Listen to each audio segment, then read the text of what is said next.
Welcome to the Coptimizer Podcast, a platform dedicated to uncuffing your true potential in public safety. We're here to provide you with valuable tips and insights that will help you optimize your life and career. I'm retired Chief Patrick Flannelly, and I'm honored to be your guide and coach on this journey. Here, I'll share the latest insights and strategies to help you survive and thrive in the demanding world of public safety. Our noble duty is to protect and serve. We embody the role of peacemakers in our communities. However, this profession's immense physical and mental demands come with a price. If we fail to take a proactive approach for our well-being and lead ourselves first, then the stress from the job can and will lead to poor health outcomes. We have all seen it play out. Not only does this impact our professional and personal lives, but it also affects our ability to fulfill this sacred duty. Like many of you, my journey has been filled with tremendous challenges, with highs and lows. However, through creativity, experience, and a positive attitude, I successfully managed over 30 years in law enforcement, emerging healthy and happy.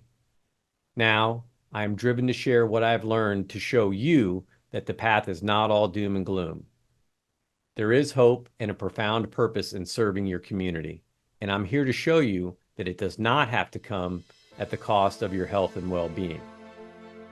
Join us as we explore cutting-edge research, interview top experts, and share inspiring stories of transformation. Whether on duty or off, it's time to optimize your potential and live your best life. Get ready to be inspired, informed, and empowered. This is the Coptimizer Podcast.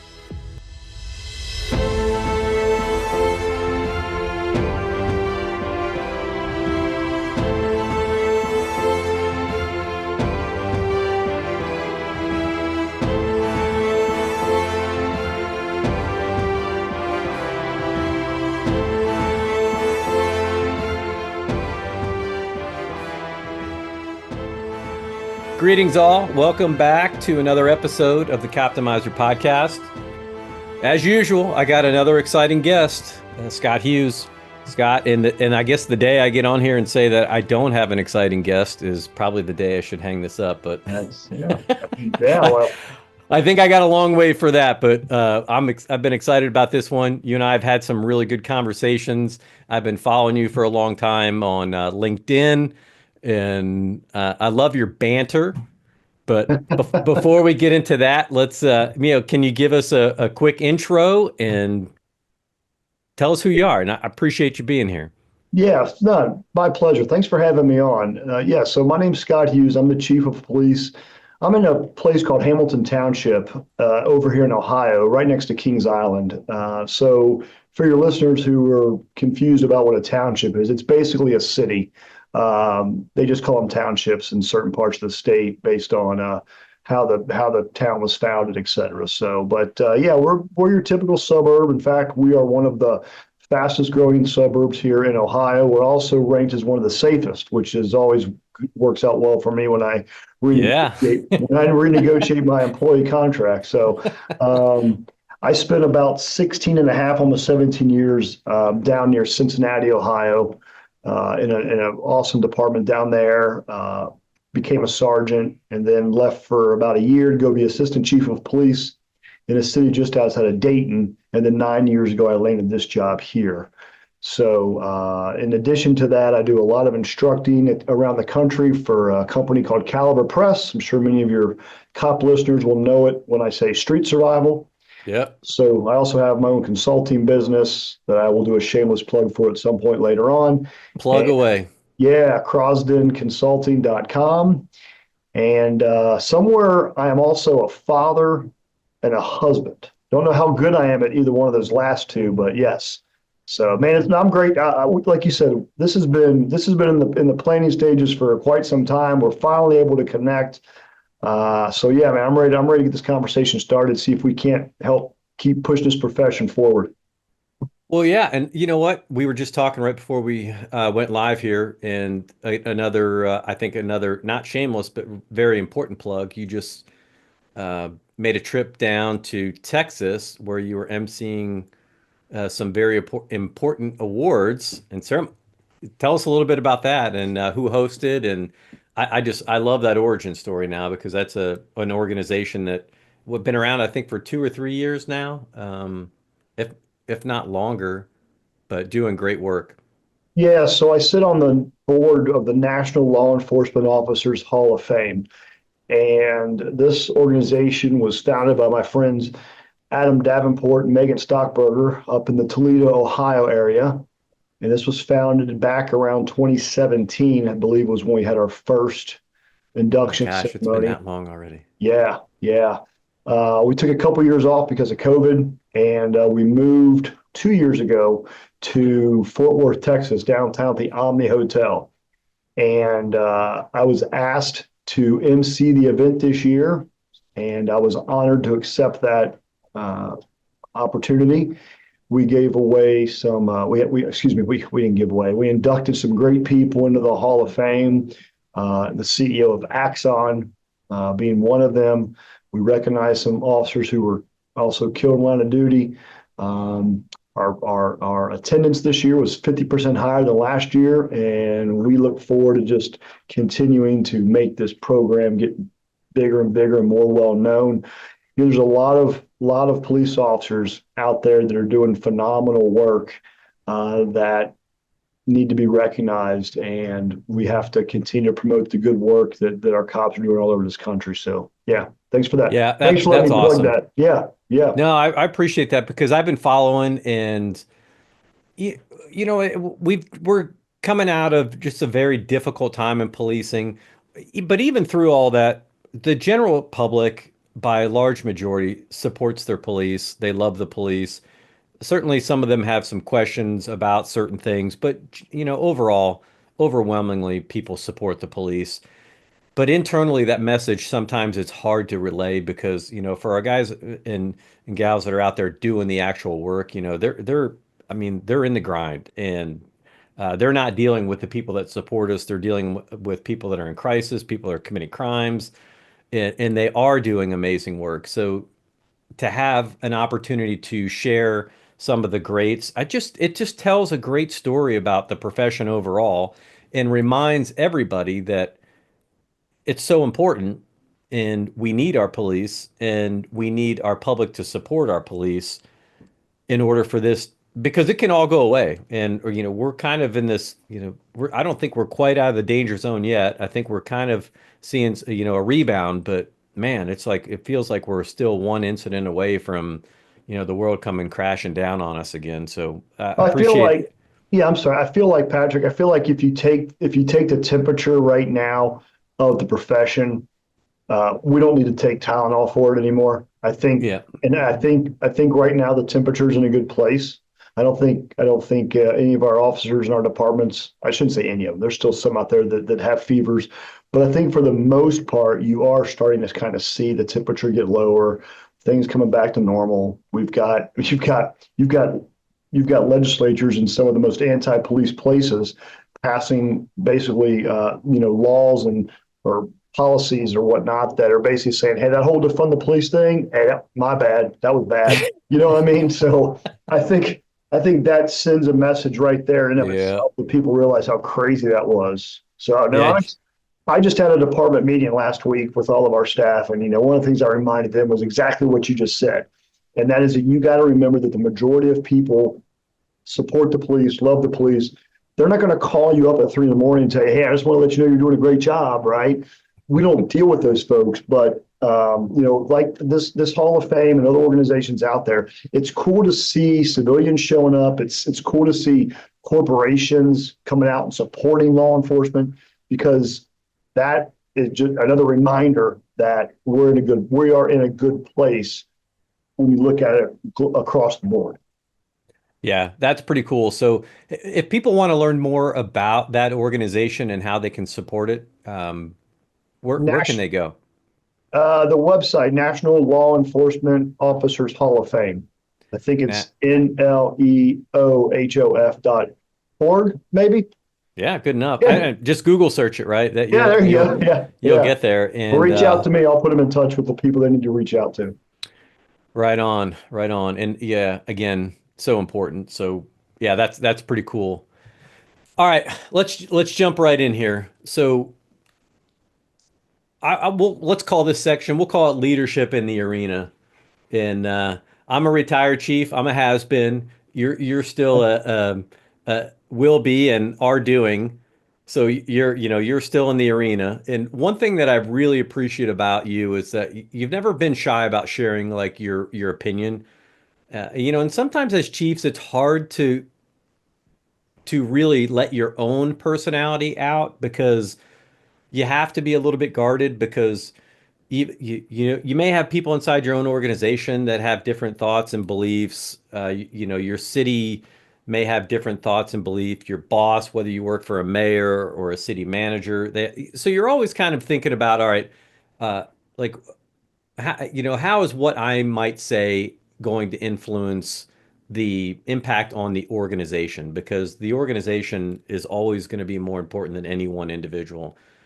So, yeah, so sometimes just it's hard to come out with a very forceful voice, but sometimes it's needed. And sometimes we need leaders from inside organizations to take strong stances on in particular, use of force issues, because those are the things that are most controversial. That's what drives a lot of attention to policing and in specifically police incidents. And you happen to have a lot of expertise in that area, which I think is why you feel very confident and comfortable in speaking up and speaking out. So, yeah, you've never been shy about it. And, my first question is like, what's the biggest cost and benefit really of being vocal about that in your role?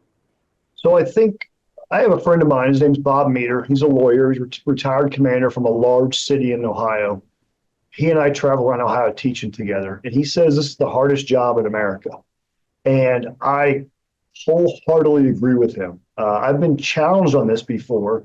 And I've asked the people who've challenged me, find another job where every action that the officer does, or excuse me, find another job where every action the person does is being judged through a microscope. You're not going to find one. It's the hardest job in America. You're expected to know every policy, every procedure, every law. You're supposed to know in low light, rainy conditions if it's a cell phone in their hand or if it's a gun in their hand. And you got to know the difference between this and that. And just like that, and if you make the wrong decision, we're sending cops to prison. It's beyond ridiculous in some places. I think Yeah. I think for me, I always say that the only reason that I exist is to take care of my people, right? That's the only reason. I mean, and that started as a sergeant, right? The only reason we have sergeants is to make their shifts better, and lieutenants and blah, blah, blah, all the way up to the chief is to make sure my people have what they need to do their job to the best of their ability. I had a department meeting last week. I just said that a few minutes ago. And here are the 3x5 cards that I put out on the tables. And I said, if money wasn't an option, other than more money and more cops, what do you want to see? And here's their answers right here. My job now is to go through this list and see if any of this stuff is attainable. And if it is, then I owe it to my people to try to make it happen. Right. I mean, that's it. I was at the FBI Academy for 10 weeks last year. I was gone, wasn't here. And guess what? The place ran just fine. To me, that's leadership. And it's setting that culture and setting the tone. So to go back to your original question, I think the benefit is my people know I got their back. The community knows that the police chief has their back. And I always say they won't get to you without coming through me. You mentioned something earlier about, being outspoken. And one of the benefits that I have here is I know politically I have the temperature of the community and I have the temperature of my elected officials. And that means a lot because without their support, yeah, things might look different. And without their support, I may not be in this seat right now because I've always been brought up and taught that if you keep going up, your people are the most important thing. So if I start getting pushback from those above me, then I'm not your guy, right? There are departments who have asked me, hey, would you apply? Would you apply? Would you apply? No, because I'm not going to be a pawn, right? Or a puppet for somebody. And I think, unfortunately, it pains me to say this. I think you have a lot I should say a lot, I can't quantify that. You have some police chiefs out there who probably are really good people who want to go out there and make a big difference, but they can't because of their appointed authority, whether it's the mayor, the city manager, the majority of council. And I've had these chiefs reach out to me like, hey, what should I do? I'm like, quit.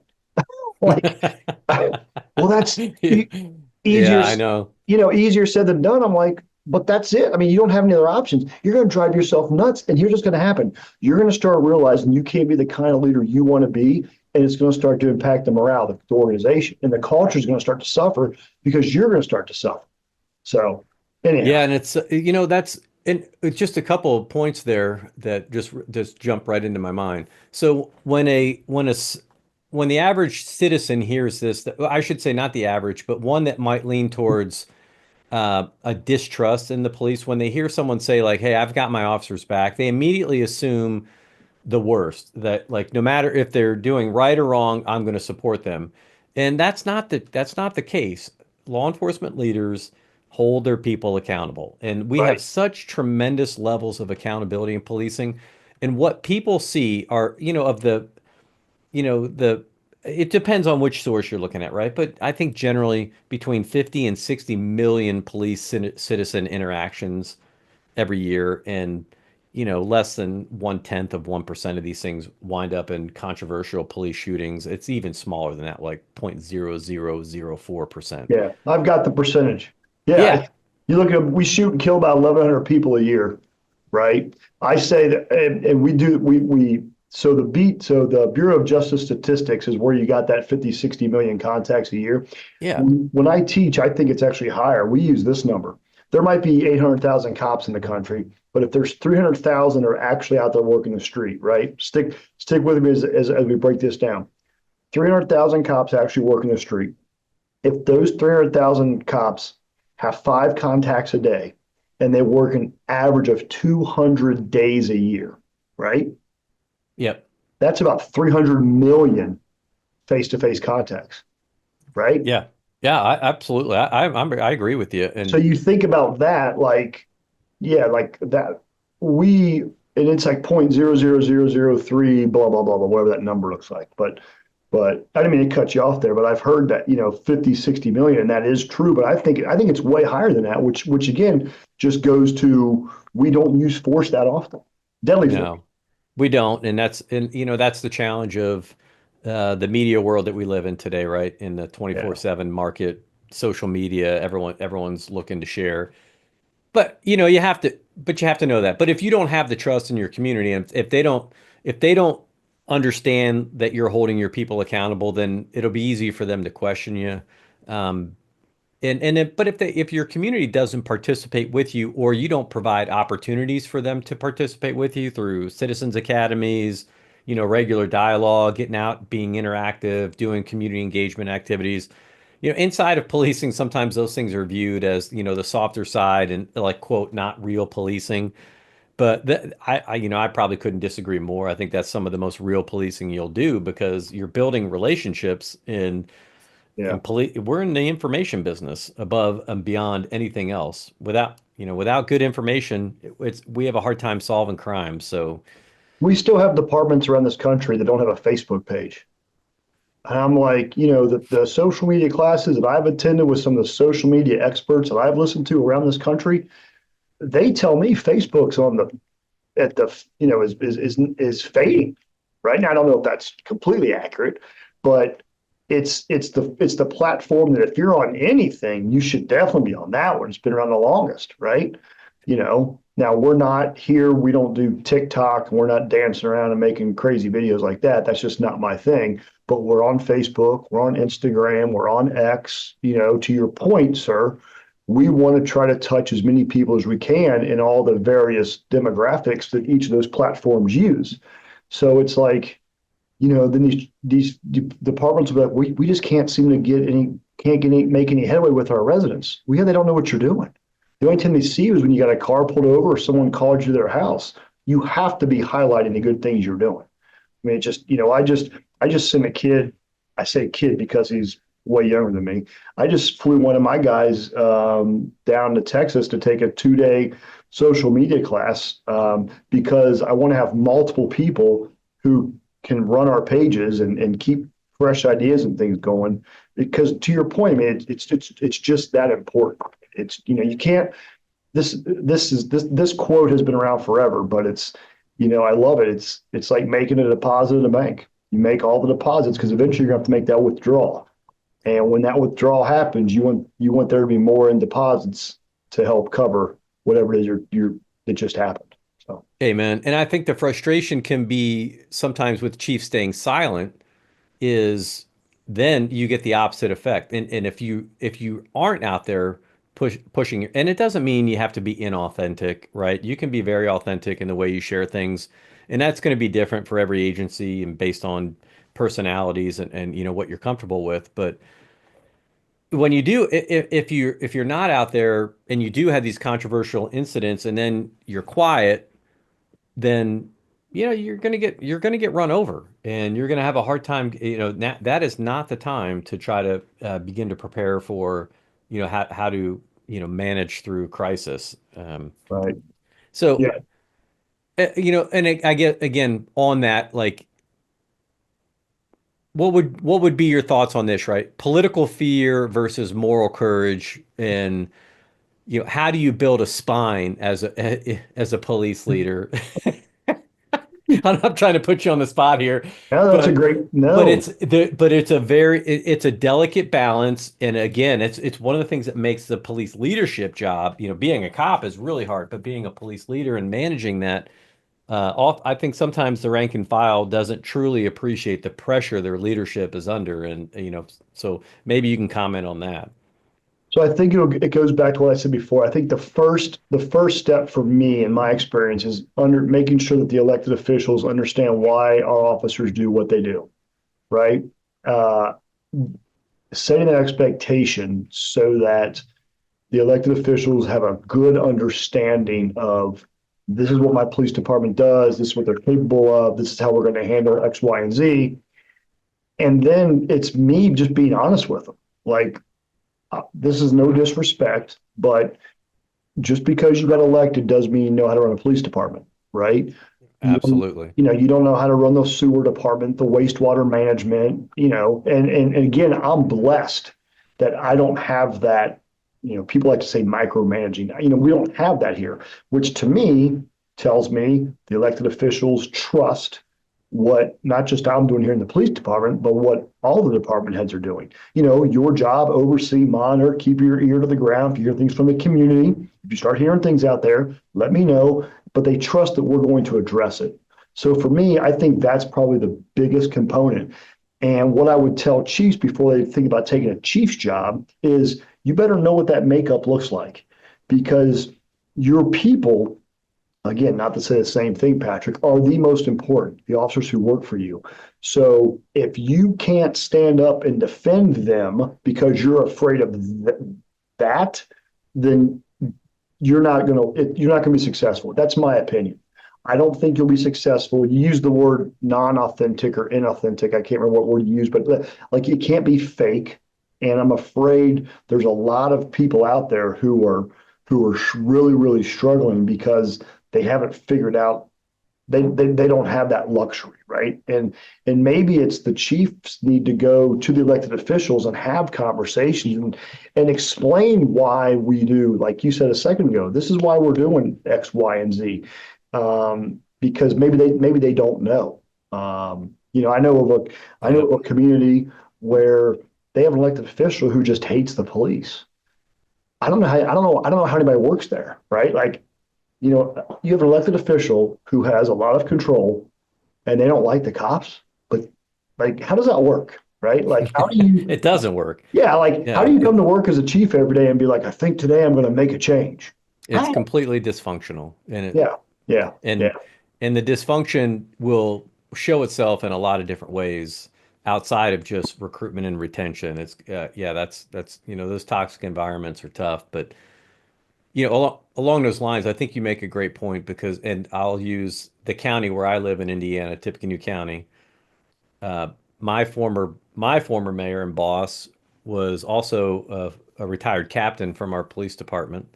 He was former SWAT commander, worked at, and just a fan. And now he's in his sixth term as mayor, and has been. And we're one of the He gets it. He fastest gets growing it. counties in the Yeah. state and in the country. Yeah. Economically diverse. The city, West Lafayette, across the Wabash River, was run for 16 years by one of his partners, John Dennis. Like those, two, he was a deputy chief at my police department. Our county council has a former sheriff on the county council. So, yeah, I mean, all three of them, and one of the reputations across Indiana that we have is how collaborative, and that goes across political spectrums, Republican, Democrat, Independent. Like they all work very well together, even though they're in different political parties, because they understand what the mission is. And the mission always comes first. It comes that above and beyond like our individual thoughts, wants, needs. It's about what's best for our community. And let's just face it, right? Cops understand how to manage stress and how to manage pressure, because you're baptized by fire in those from the Right. day one you work in the Right. street.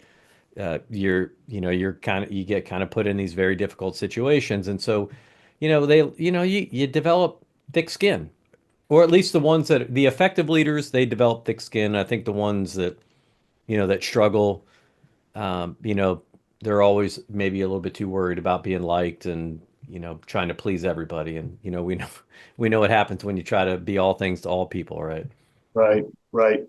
Well, no, and it sounds to me like the officers in those jurisdictions you just mentioned, my gut tells me culture's probably high, morale's probably good, recruitment's probably not an issue because they've got folks at the very, very, very top who understand what it's like because they've been there, done that. So they know what the cops need. They know what the officers, uh, what they need from equipment and training and all that stuff. So Yeah, we've definitely. I mean, we've had our struggles just like probably every place else, but I think we've survived it and thrived through some very difficult times. So it's yeah, again, and it's how do you manage those kind of relationships? Well, you got to get outside your comfort zone, and you got to go have those conversations. And you mentioned it, you got to go have the difficult conversations. And I think again, in policing, that's we could probably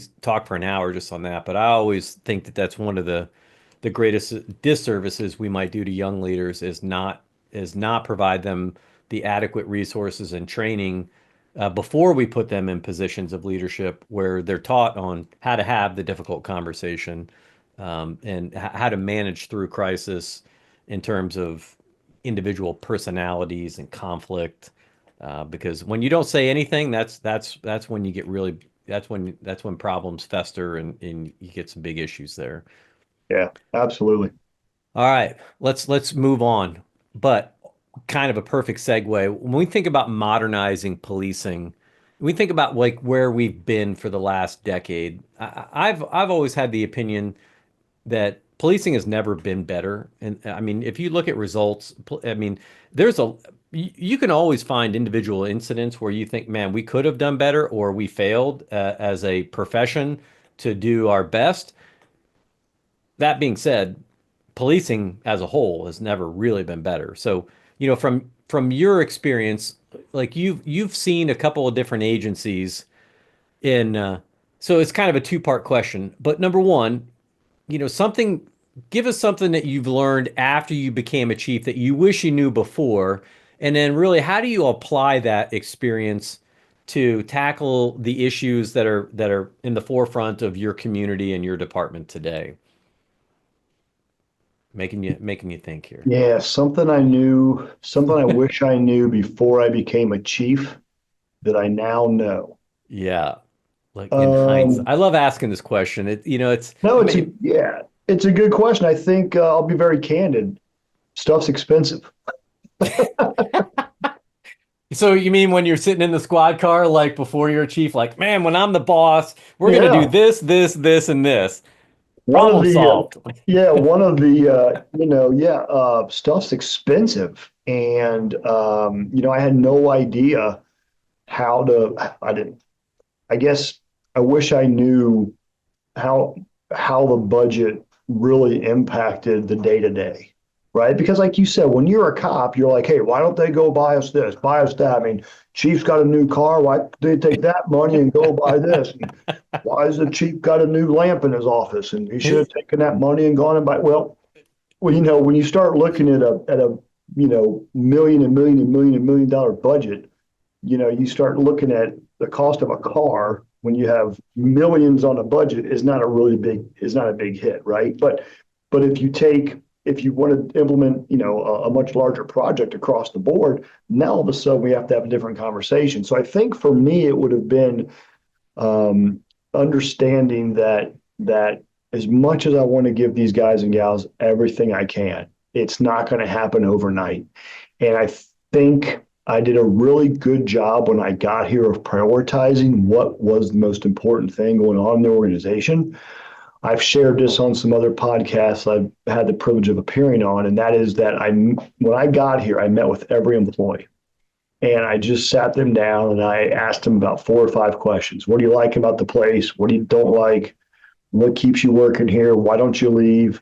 And what would you do if you were me? Right? Some version of those questions. Right. And then after I met with everybody, and let's be honest, I was hired from the outside. So I had to build trust. I had to establish those relationships. But I took notes of every one of those employees. And then when I got done with everybody, it took me months to get through the whole department. But once I got through all those, I started looking for commonalities on each piece of paper, and I highlighted the commonalities.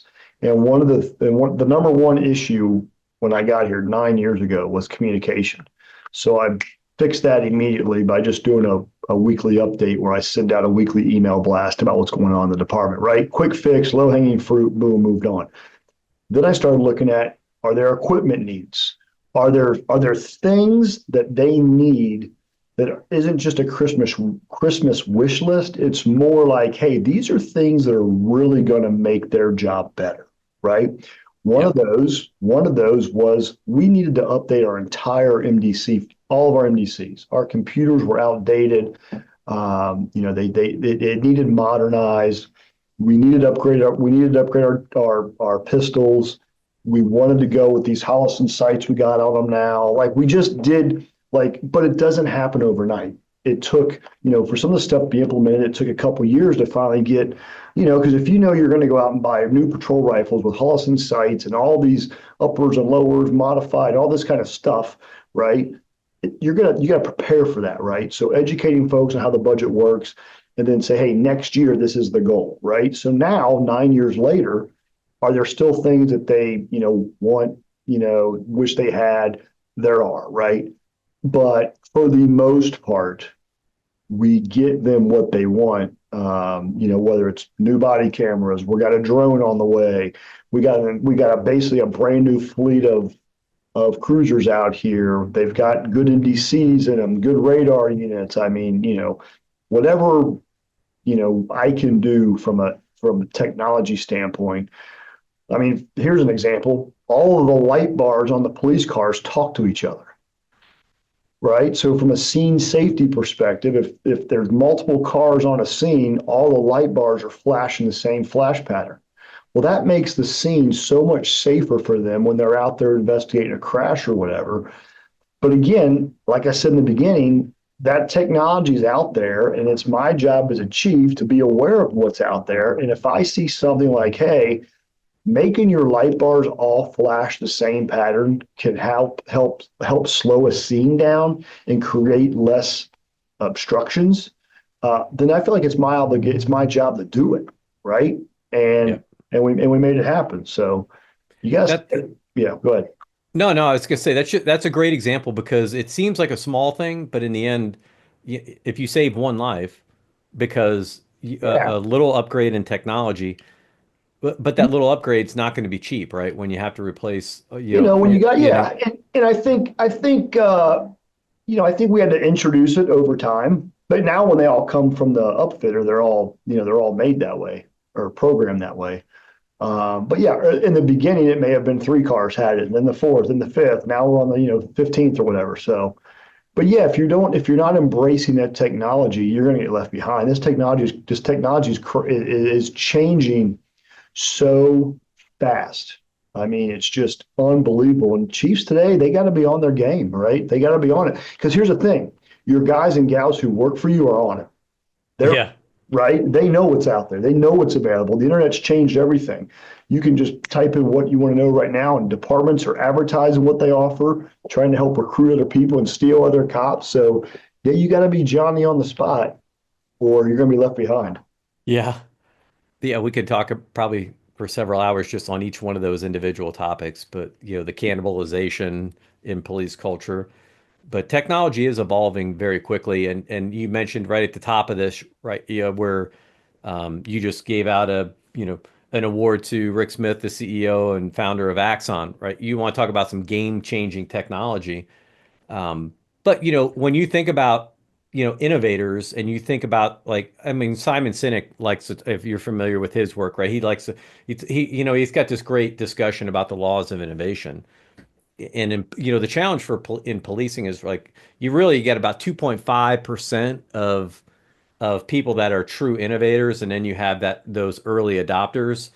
And that in policing, when we're talking about modernizing and budgets, those things go hand in hand. So there is a challenge in, we don't have research and development budgets. So we do rely on the Rick Smiths of the world to come in and look at what are the needs, and from just from an American perspective, right? And we're having all these conversations about Doge and everything else in the country. Being able to invest in the future of the profession and technology that's going to drive it forward.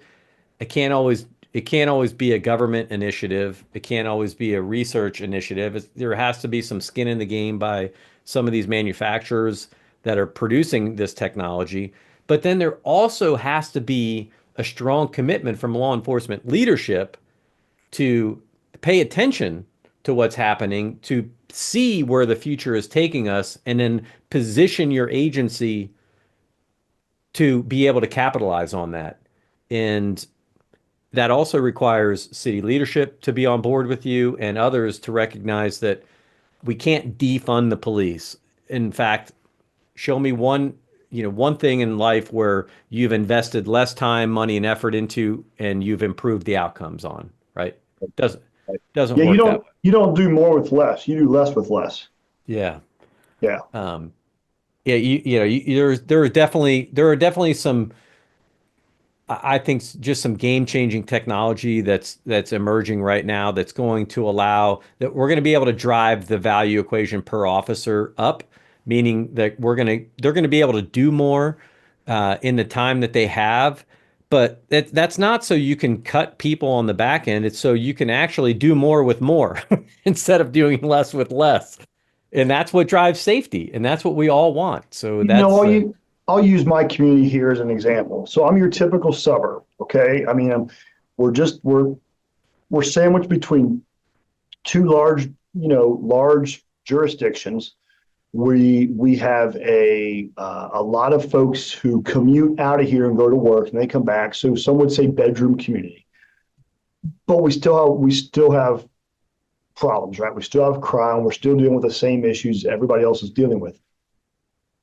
So we're getting our first drone.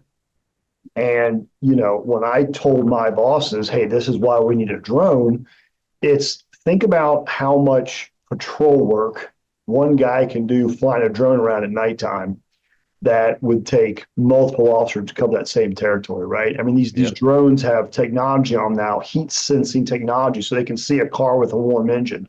They can see someone running through a neighborhood.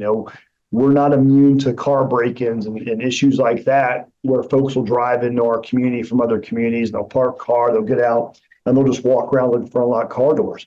If I got a guy flying a drone, he's going to see that warm engine. He's going to see those people walking around. So again, making it make sense to the bosses. I suspect, Patrick, probably in our lifetime, there's going to be, if it's not already out there, I'll be able to launch a drone with a taser attached to it, and I'll keep my officer way back and let the drone or whatever the technology is handle the suspect. When the suspect's been dealt with, then the officers will move in and make the arrest, right? I mean, there'll be some version of that. Again, if it's not already floating around out there, because I just think that's the future of where we're going is how do, that'll keep cops safe. Use of force issues will be what they are. And we'll see what happens with that. But anyway, yeah, Yeah, now you're getting into my jam because I could. Yeah, and what can Ukraine teach us about policing? What can the war in Ukraine teach us about policing? If you're a police leader that has not been paying attention to the use of drone technology, then you better start like yesterday. yeah, Not just in how drones can be used offensively, because anything that can be used offensively uh, it can be exploited from a criminal perspective, but you have to have then an idea and a thought for how do you defend your community against this type of technology and the way it can be used nefariously. So it's, and again, that all comes down to, number one, you got to be on point as an individual. You got to pay attention. And of course, you have to be able to delegate appropriately as a leader, but you can never delegate, accountability. You're always as a leader, especially as a chief, right? You're ultimately accountable for all the decisions that everyone inside of your organization makes, whether they did it, out of uh, just making mistakes or whether it's poor training, I mean, there's a myriad of things that can influence officer performance and human performance, but as chiefs, we're ultimately accountable for that. So but I don't want to dive too deep on that one. We're going to do it. We're going to have to come back and do another segment yeah, just on yeah. that one alone because we could talk about drone as first responders and where all that's going. But I know we're closing up on the time that we wanted to spend today. So I wanted to touch on another thing that I think has been near and dear to both of us that we have in common is really when we start talking about, officer wellness, well-being, longevity in the profession, longevity after the profession, and that peak performance. What I like to say, in my tagline, right, is the you know hire healthy, retire healthy, and optimize that time in between so you can be the best for yourself, your family, and your community, your organization. Um, you've had your own health transformation, and I'm really curious about how you use that to build some of these initiatives and share those lessons learned with your own officers inside your organization. Yeah, well, thank you. So, my thing was always running. I like to run. Several years ago, I got conned into starting to do this CrossFit stuff, which now I think I have an addiction problem. I don't do it well at all. My shoulders are shot, so there's still some movements like hang cleans and barbell snatches and stuff. And I'm like, nah, that's a hard pass. What's the alternative to that one?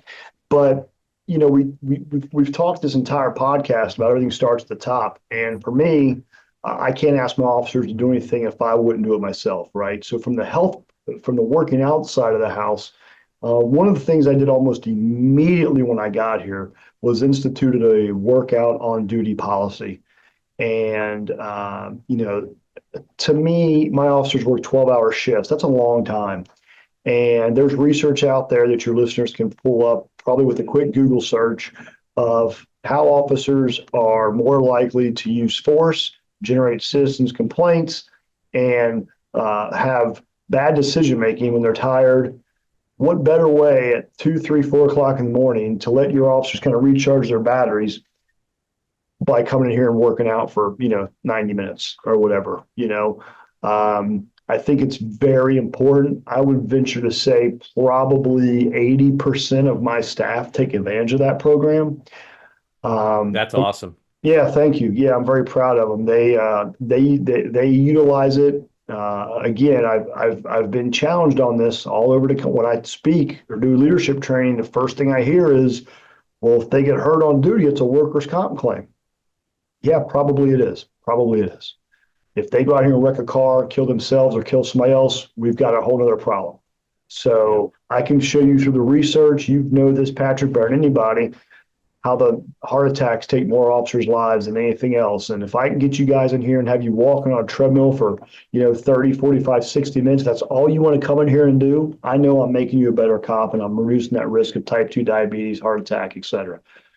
The other thing that I'm very big on here is the mental side of the house. We have first responder specific therapists who do a biannual mandatory mental wellness check, I'm going to call it. In fact, I just got the email today to have all the officers schedule their spring checkup, their spring tune-ups.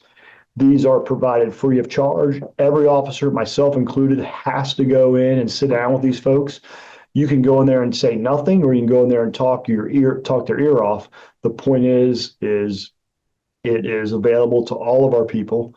And then I have, in cooperation with our fire department, our public works department, we have an arrangement with a physical therapist from a very large organization here in Cincinnati, where there's a physical therapist on site at a minimum of once a week that you have free access to. So like today, I lifted weights this morning. My left shoulder's hurt me a little bit. When he comes in, he'll dry needle it, he'll cup it, he'll stretch it, he'll do whatever I need to do. I had a guy I hired. He was 4 days into the job. He blew out his ACL playing basketball. Because of our physical therapy program that we have here in aggressive therapy, he got back to work 2 months earlier than anticipated. Again, that money I spend on that physical therapy program is worth its weight in gold. I got a guy back 2 months earlier that I didn't have to pay overtime, blah, blah, blah, right? So, I got guys that will come in and be like, hey, my lower back hurts today. Okay, lay down, right?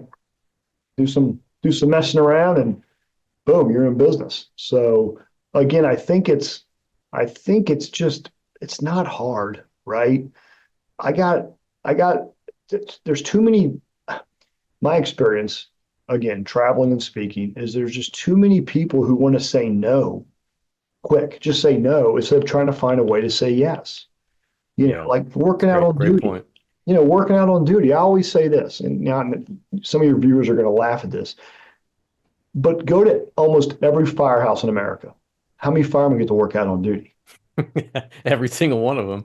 Right. So why are we treated different? I mean, because we got to respond to calls. I mean, well, they got to respond to calls. They can get dressed and go to a fire when they're working out. So I just don't buy. Again, I think it's just, well, we've never done it. They'll never go for it. So we just don't even ask. We just say, "Out of heck with it." Well, here's the issue you got.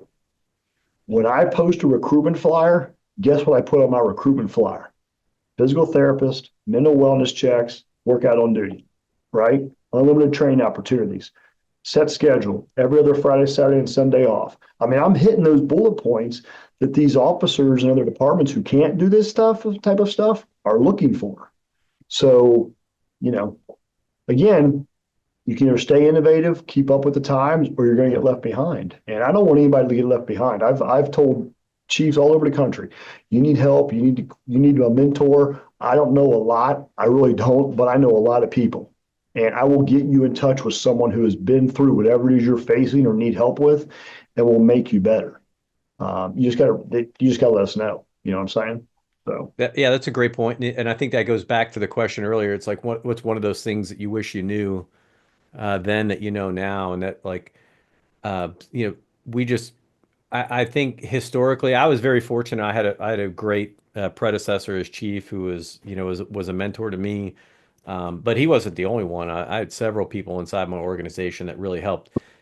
Even with that, like there was so much I didn't know, like so many mistakes I made like early on that, if I had the opportunity to go back, I would certainly change things. But again, this comes down to, how much courage do you have as a leader, and how willing are you to kind of buck the system, so to yeah, speak, like the internal culture, not even externally.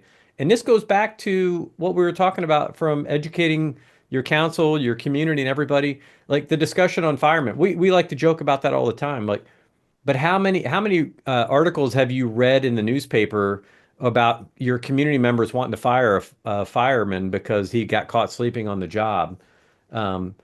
Do a Google search on that, and you'll see how many articles are out there where communities like they found an officer, asleep in his car at 4 o'clock in the morning on a midnight shift. And it's just like, look, if you've ever, I worked the night shift for like 15 years, and I'd be lying if I said I never fell asleep on duty. And I think just about any cop out there would say, yeah, they'd be lying too. So there's a department out west. I won't name it because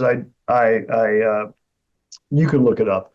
that has a restorative rest program, like I love it. where Yep, you, I know exactly what you're talking about. yeah, I mean, you're basically allowed to come in and take a nap on night shift, and the department understands the science behind what happens when you got tired cops out here. Your body is not meant to be up at night, right? So, you look at these officers, they're working 6P to 6A.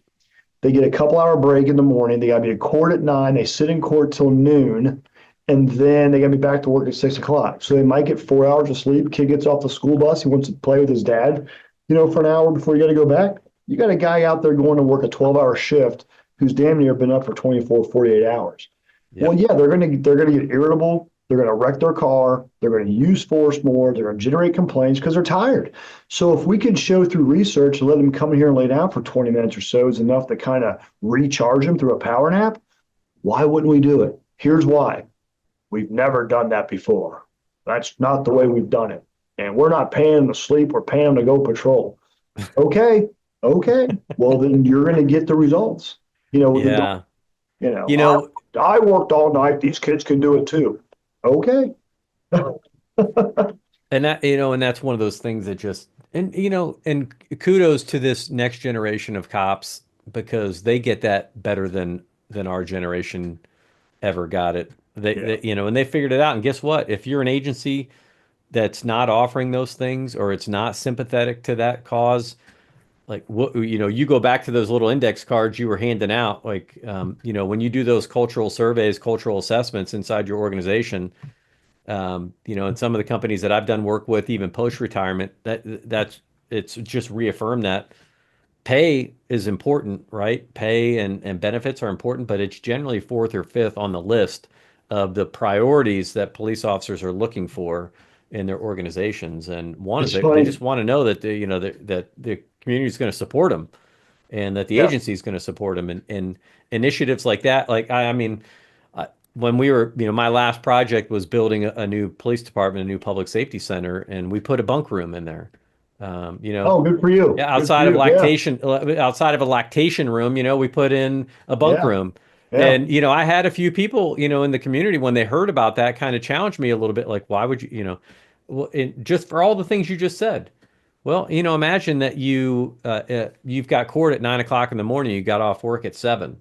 So Right. are you gonna drive your 20 to 30 minutes home or however long it takes you to get home? Maybe eat breakfast and then come back, or hey, how about you lay in bed or lay in that bunk room and take hit a 90-minute sleep cycle Right. because we've Yeah. trained and educated people on on the quality and the value of sleep. And now you go to court and you're not tired in court. You actually have a little bit refreshed, and then you go home and you get some sleep. And just little things like that. We could go on and on about some of those initiatives as well, but that's you said that very succinctly. So for those that are listening and you're interested, we'll talk here in a couple minutes as we close this out about where you can get a hold of Scott. Obviously, that's one of the reasons I do this podcast is to share these kind of things. Um, it's so important for the future of the profession. But listen, here's some of the things we didn't get to touch on. I wanted to talk about like media management, public perception, technology, AI, and the evolving role of the cop, and then really just kind of thinking about looking ahead, about how we collaborate, as chiefs. And you had said something in a conversation that we had, and maybe we can close it out with this. Um, how can you collaborate instead of compete against your other area chiefs and the other professionals where we are all looking at the same resources and we're competing for the same people, but how do we do that in a way that everybody gets the benefit from? One thing I'm proud of in this county I work in is we have a very active county police chiefs association. We have a county training team. We have a county SWAT team. We have a county drug task force. We back each other up as needed. We've got, I know like when we do our vehicle shooting class, we typically open it up to outside agencies. My ground fighting instructors will open up their training other people when we're going to do ground fighting and things like that. And I think it's getting out of our own silos right? I think there's still a culture in some departments that when we do it the best, we don't need to worry about what they do, or I Yeah, got and by the way, every agency thinks that they do it the best. correct, right? And I can tell you, working for Caliber Press, I've been to places around the country, and I'll hear, "Hey, I'm paying for this out of my own pocket." Really, why? Well, because the department wouldn't send me to an outside training because we have instructors in house who can teach what you're talking about. Well, if you never see what else is going on out there, how are you going to get better, and how are you going to advance and move, not just and move your officers, your department forward? So, looking at like mutual firing ranges, maybe going in on a firing range together, buying simulators, simunitions and those type of things are not cheap, but that's one of those products where you're probably, depending upon the size of the agency, you take your average suburban department, 30, 40 officers, you might do simunitions training, even if you do it monthly, there's a lot of downtime where those guns and masks are just sitting there. Well, if you partner with 4 or 5 other departments around you, now you've got almost an entire month's worth and help share those costs. So again, I think it goes back to culture, right? What's the culture in the region where you are, and establishing those relationships and making those connections and say, hey, look, we're all doing the same job. There's probably a lot of benefits when you think about it of training with other departments anyhow. Like, I'll use this example: high risk traffic stops, right? Most departments in America have less than 20 people. Okay. Now you're going to have your outliers, but most departments less than 20 people, right? Most communities, you go, a couple miles in any direction, you're outside that town, and now you're in someone else's town.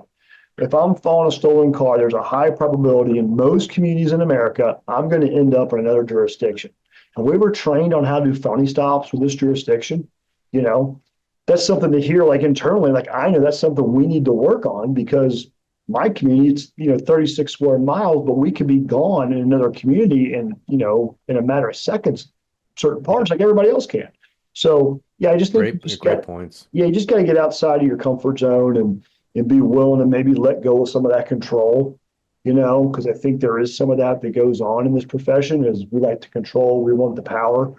And, at the end of the day, cops out here at 3 o'clock in the morning or 3 o'clock in the afternoon on a high risk stop or in a fight for his life, he's not worried about power. He's worried about, do I have the skills and the training, the tools to do the job the best of my ability, so I can go home to whoever it is that loves me more than anybody else on this earth. Awesome. Right on. Yeah, I'm gonna have to really do my best just to not comment on that, because that's just gonna be like a 2 or 3 hour conversation alone. But I love it, and we're gonna have to start thinking about. We're definitely going to think about the next episode, because so many things that we've left on the table here. But I think just a little good teaser too, and in a short amount of time, I think we've given people a lot to think about. So I'm gonna give you some rapid fire questions. We're gonna close it up, and then we'll think about the next one. But what's the one thing that policing needs more of in 2025? Leadership. Yeah. All right. What is your favorite recovery tool or wellness hack? Like, what's the one thing that you would want to share with others that helps you perform at your best? Get a regular routine in the gym. Regular workout routine. Right on. What's the best leadership book you've ever read? If you had to name just one. I'm looking at my books. Probably, I like It's Your Ship. I don't know if it's my best. It's the one that comes to mind right away. It's Your Ship by Captain Abershoff. I like military books, and I like the way that he turned that Navy ship around. Nice. Yeah, turning that ship around. There was a professor at Purdue, Dr. Brad Alge is a friend of mine, and he recommended that book to me. So Yeah. books Yep. are, like, I'm a prolific reader. Books are always my connector. All right, let's close it out with this last question. What's one message or the message you want every cop in America to hear today? We already said it, and that's that most people love you and they love what you do and they appreciate you and they're very thankful that you're out there. You're just not going to hear it. Right on. Awesome. Any questions I didn't ask you? Well, I know there are a lot that I didn't ask you that I should have. Yeah. But is there Right. any one thing that you just want to get off your chest before we wrap this one up? No, just for the chiefs in the audience, or for those that are aspiring to become chiefs, just don't forget where you came from. Don't become so disconnected that you forgot what it's like to work 2 in the morning on a Friday night with 3 hours of sleep, and you're dealing with an intoxicated person at a bar. Like, never lose sight of what got you to where you are. And it's probably the grunt work that you did for years and years, or maybe decades. Don't lose touch with those people who are out here doing the hardest job in America. You forget Yeah, where you came from, I think you'll struggle. because they probably also have a 3-year-old and a 1-year-old that are homesick and their Amen. wife's pregnant. Right? Yeah, right. Exactly. 100%. Yes. Yeah, when it Yes. rains, it pours, right? Great Right. message. Yeah. All right, Thank Scott you. Hughes, Chief, I appreciate it. I really do. Man, we're definitely going to have to do another one. We're just barely scratching the surface here. Where can people find you if they want to learn more about the teaching that you're doing, the work that you're doing, and how can they connect? I think the easiest is just to go to the website Crosden, Crosden, CrosdenConsulting.com. That's the easiest place to go now. CrosdenConsulting.com. All Yes, right. sir. Until the next time, everybody, we're going to be 1042. Thanks, Chief. Thank you. Appreciate it.